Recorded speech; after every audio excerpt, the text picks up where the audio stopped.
Hey guys, Chris from chrisapple.com. I'm doing a video on the giant misperception of models have to be supermodels or high fashion or like super tall, super skinny.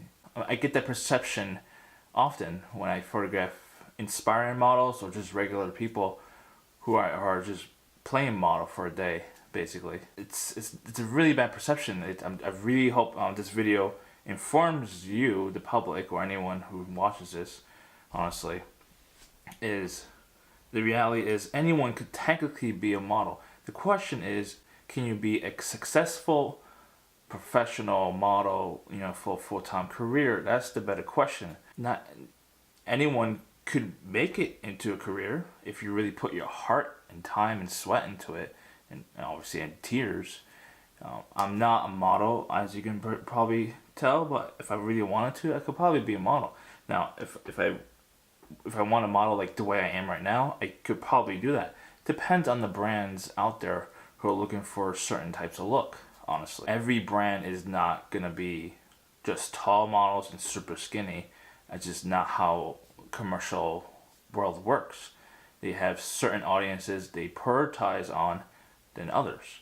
Obviously, fashion designers would love and prefer most of the time tall and skinny just because, in their eyes, it looks best, even though that's not the average customer most of the time. Some brands, it might be, honestly, especially, really high-end brands where they aim for certain audiences who are in a certain look, ironically. Can anyone be a model? Yes, technically yes. Can anyone have a successful career? Yes, if you really, really push yourself to the top, you have to work for it. It's not going to be given to you, obviously. Even the most beautiful models on the planet still had to work for it, even though it might have been given them an opportunity to get a huge chance to be a huge model right out of the gate. But to stay in that gate, you have to work for it and stay. Keep working for it, because you have to look the same as the way they got you as, basically, and that normally doesn't last for a long time. There are certain standards of certain industries, especially in a high fashion industry, where it's 16 is the peak and it goes all the way until 19. And past 19, from what I understand and got information from, the industry is past 19, it's over the limit of what high fashion designers and brands prefer. Now, a good perfect example is this model right here. I can't really show a picture. I'll just put the name right here. I can't probably pronounce her name. It's called Kuka Racha. I'm not sure if it's a real name, but it's a supermodel. She really got up there, and she's very, very talented. Not in just her look, obviously. She's extremely talented on her posing herself. I normally use her as a reference guide for motivating my inspiring models to pose in themselves the way that she does, obviously, with my guidance. But she is an inspiration, I hope, everyone sees. And but she's a good example of tall and skinny, and obvious. That's just a reference point I wanted to pick out and choose and tell you about. Not saying she's bad or evil or anything like that, but that's the look of the fashion industry. That's what they want. The other point is there's this other model who is pretty much opposite. Her name is, I can't pronounce her name. It might be called Stormy. Her middle name is Maya. You could easily Google her. She's a very unique first name, Stormy with an I at the end. I'll put a name right here. Now, I can't show images because I haven't photographed these models, and I don't have the rights to use them unless I'm talking about the images specifically for copyrights. Those are two completely different models. Obviously, there's certain models they have to do certain things that is not typical of walking down the runway.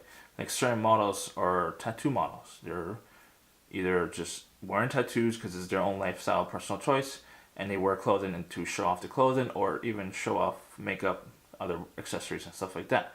A lifestyle, basically. And certain brands are like that, so they hire models like that. Short, tall, doesn't matter.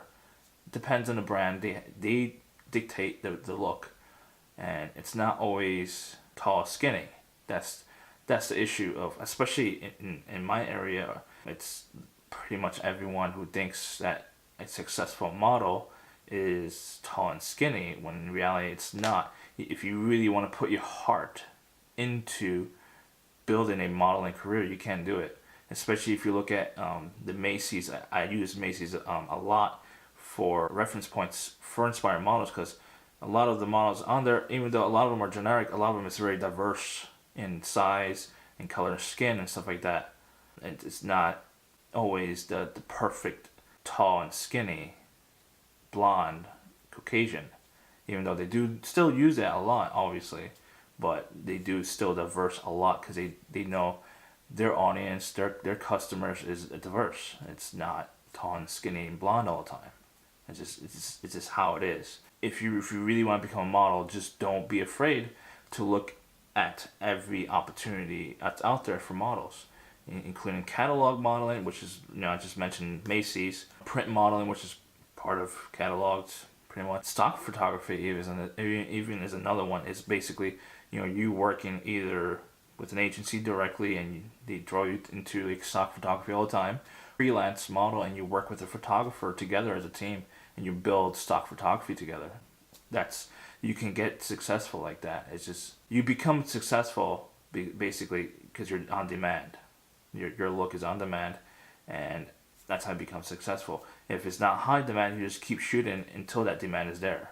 Obviously, promoting yourself is a huge factor, especially using Instagram and Facebook and YouTube, and building your own branding and influence will have a huge influence, ironically, on the decision of people who hires you for modeling, especially agencies, and especially the agency's clients, which is corporations, brands, and stuff like that.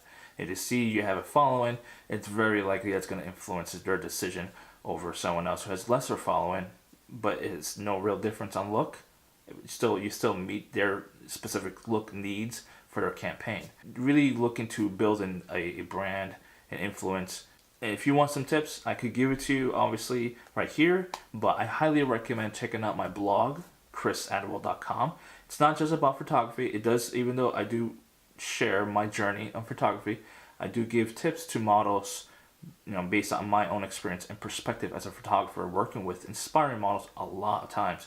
I did photograph over 200 models in my lifetime in the past 6 years, so it's definitely still experience, and it still has value in my opinion. So I do recommend checking out chrisadwell.com, and then on the right side you'll see right there photographer to model tips, and it's an index of a ton of different posts I've written in the past 6 years for models to understand from our perspective as a photographer. Because even though photographers do hire models, they're also colleagues at the same time, and working on projects together, personal projects, or just helping each other out, basically being colleagues. It's not just always client, as a photographer being a client, and then model being the person who service the client, as a photographer, which is sometimes the case, not all the time. Normally the most preferable interaction of models and clients is the agency. That's much more preferable, but the thing is that it's not always the case, especially for models not in the fashion industry, and you might have to really push yourself to be a freelance model and promote yourself and build your brand and stuff like that, especially if you're not near major cities like New York City or LA. Depending on what kind of modeling you do or want to do does dictate on where you are, unfortunately, especially on demand. Demand fluctuates on certain areas, unless you're on big major cities, to really keep that flow. I definitely recommend checking out as many blog posts I do have on my blog about that. And if you have any questions, just hit the comments below. I'll answer as many things as possible if you want. I'm not an agent or anything like that, or I'm not a model, as I mentioned before.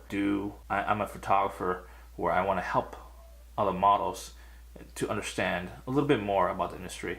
I do still recommend checking out other models, for tips, blogs and stuff like that, or even agents. Just be careful with it. Certain agents and agencies, vast majority of them are fraudulent, unfortunately, except for like big giant ones where they do decide based on your look and value, or even sometimes your influence, and they'll bring you on. So I do recommend do all your research. I really hope that really helps you out, guys. See you guys.